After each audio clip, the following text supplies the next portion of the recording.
guys, today it is time for another Top 5 Wednesday. This week's topic was the hardest topic I ever had to do because it is your favorite science fiction and fantasy novels. Fantasy is my favorite genre by far. There's nothing that comes even close to it. So how do I choose my favorite out of all of these? I do not know. It is kind of a collaboration, kind of a crossover topic, I guess, with the BookTube SFF Awards. I really wanted to do this topic, but I had the hardest time figuring it out, and I am cheating a little bit, but I am cheating in a very obvious way, and it's also not really hard to figure out where my cheat is gonna be. You're gonna be like, oh right, of course. There are 3 books that I have decided not to include in this top 5, and that is Lord of the Rings, Harry Potter, and Outlander. Simply because these 3 books or series really kind of paved my way in being a fantasy lover. Lord of the Rings, I only read the book rather recent, like 2 or 3 years ago, but I have watched the movies and I love the movies, and that's kind of why I love the books as well. I don't think I would love the books as much if it wasn't for the movies, but I did also absolutely love the book of The Hobbit. I actually read that way before I read the Lord of the Rings books, and I also absolutely love the Silmarillion. So I don't know, I feel like you can understand that I would not put these 3 series into this top 5, as it just feels weird. And also it's been long, except for obviously Lord of the Rings, it's been so long since I've read these that it just feels weird to compare them to things that I have read more recently. Yeah, I just kind of wanted to put that out there before anyone is screaming at me that I didn't put Harry Potter in here. This is why. I feel like this makes it easier because it was hard enough as it is. Let's get into my top 5. Oh my god, this was a long intro. My number 5 is Ready Player One by Ernest Cline, and I had the hardest time with picking my number 5, I do have to say, because there were so many books that were a choice for number 5. There is The Witch Hunter by Virginia Baker, but I realized I love it most for its characters and not so much for its fantasy world building. There is Timekeeper by Tara Sim, but it is gonna be a trilogy, and so far it's only 1 book, so I don't feel like I can really judge it yet, and I think there's so many more, but I decided to make Ready Player One my number 5. If simply because it's one of the books that I really love, but that doesn't really get much a spotlight on this channel. This is one of my favorite science fiction books, and I am just so invested in it, and it's about video games, and it is about kind of a society in which video games and just virtual reality is not important. It's what this world is, and I just love that concept, and it's right up my alley because I can relate to just being obsessed with video games so much. I just absolutely loved reading this. I don't know, just my imagination during this book was just something that is so precious to me. I don't know, I can't even explain it. This was just a very special book to me that I really feel like, as I said, was right up my alley and just kind of fit perfectly to what I wanted to read. My number 4 is gonna be the Daughter of Smoke and Bone trilogy by Laini Taylor, and actually I think none of these books got 5 stars, whereas Ready Player One was a 5-star read for me, but I think it's just a little bit easier to kind of judge a whole trilogy, and as I said, just fantasy in general is my favorite genre, so that alone kind of has more meaning, I guess. But I think I just really wanted to put it on this list because this is really one of the fantasy series that I love because of its world building and because of its plot. I mean, the characters, some of them are really cool, but it's not like they really stayed in my mind. What did really stay in my mind is just the world building and how all of this played out, and that was absolutely wonderful and just really fantastic to me. That's why it was really important for me to put this trilogy on here, even though on average I think it's more of a kind of 4-star trilogy for me.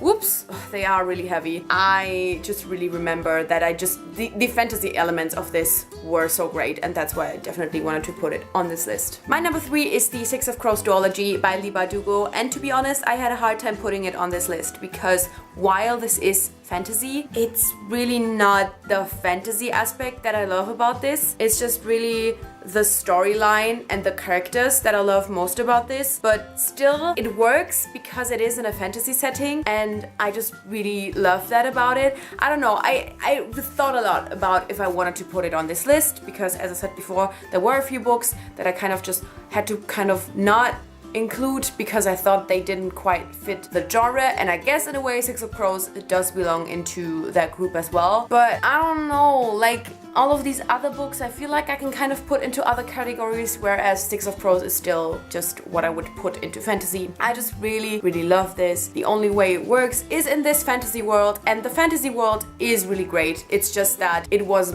established in the Grisha trilogy and there's no real need to explain much about anything in this one. The thing is just, this is not really about world building or fantasy. This is about characters and what they kind of go through. But I just love this duology, so I just included it. I think from here on out it's gonna be very obvious, because obviously my number 2 would have to be the Breitling Trilogy by Christine Cashaw. Oh my god!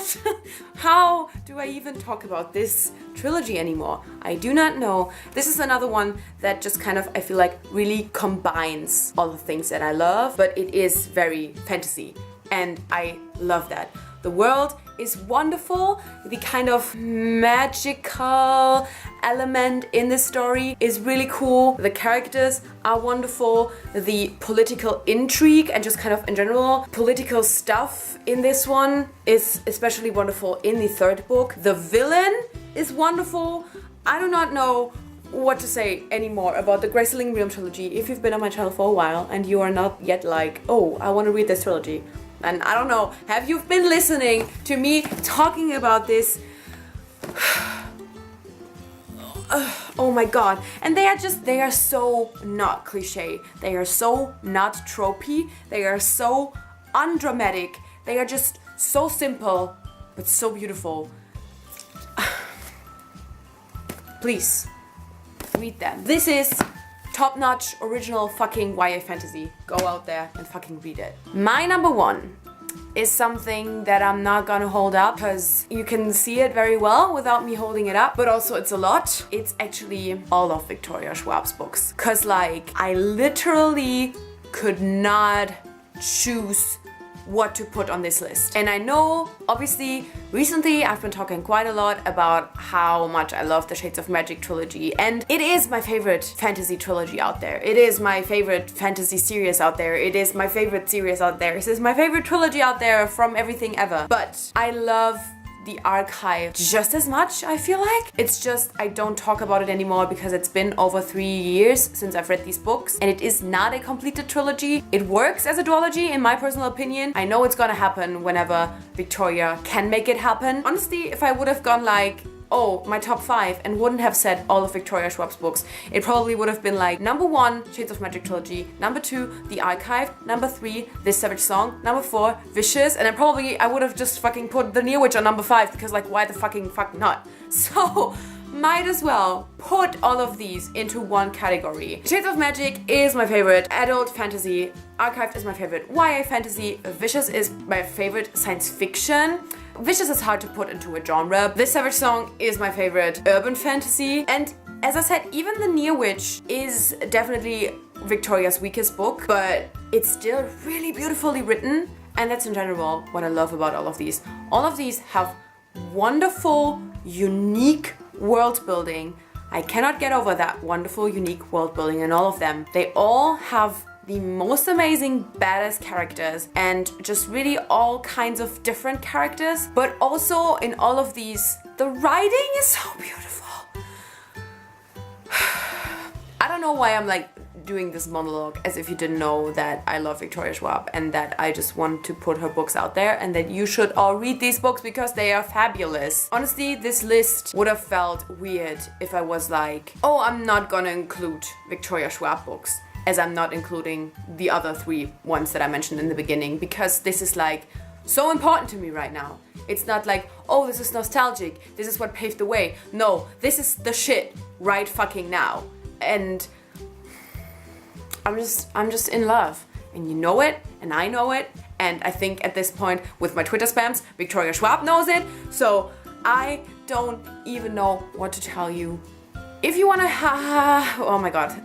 If you want to have my recommendation of what to read first, obviously it depends a little on if you want to pick up her YA stuff or her adult stuff first. I would always say probably Vicious or A Darker Shade of Magic are really great books to start out. But if you want to start with YA, I think This Savage Song is a good choice. But then again, you know, I started with The Archive and it was the best thing to ever happen to me. So it's just pick up whatever sounds great to you at that very moment. Yeah, I don't how am I gonna end this right now? I do not know. I think it wasn't surprising that I just put all of Victoria Schwab's books on number 1, because like there's literally nobody else. And the thing is, this is already going into the future. Like, I'm just telling you right now, this number 1 is still gonna be relevant in like 5 years, because I'm telling you all of the new books that Victoria Schwab will publish are gonna be amazing. Like, I would bet my fucking life on it. So this is already like future video. Like, all of Victoria Schwab's books are my favorite fantasy or science fiction books because they are amazing, and Victoria Schwab is such an amazing fantasy writer. I'm definitely going insane. I'm definitely losing my shit. So I think I'm gonna end this video. Let me know what some of your favorite science fiction or fantasy books are. Obviously, none of these are kind of unpopular or underrated in any way. I mean, Conjuring of Light just hit number 6 on the New York Times bestseller list. Hardcover fiction, that's like the Beyoncé of the New York Times bestselling lists. So what? None of these books that I talked about does need any kind of shout out, but this is not what this was supposed to be about. This was not about underrated fantasy. This was about my favorite fantasy. And I feel like in the end I was able to have a list that I feel kind of content with. Anyway, I'm already like getting a sore throat, so I think I'm gonna stop this video. Thank you so much for watching, and I guess I'll see you soon. Bye! Oh my god. Oh god, oh god, oh god, oh god. Oh god, oh god, oh my god, no, oh my god. This is the worst. It's gonna follow me. Well, and that's how fast a displayed book gets exchanged on this shelf. Like, I just decided I wanted to display Crooked Kingdom instead of Six of Crows. So that's how it works here.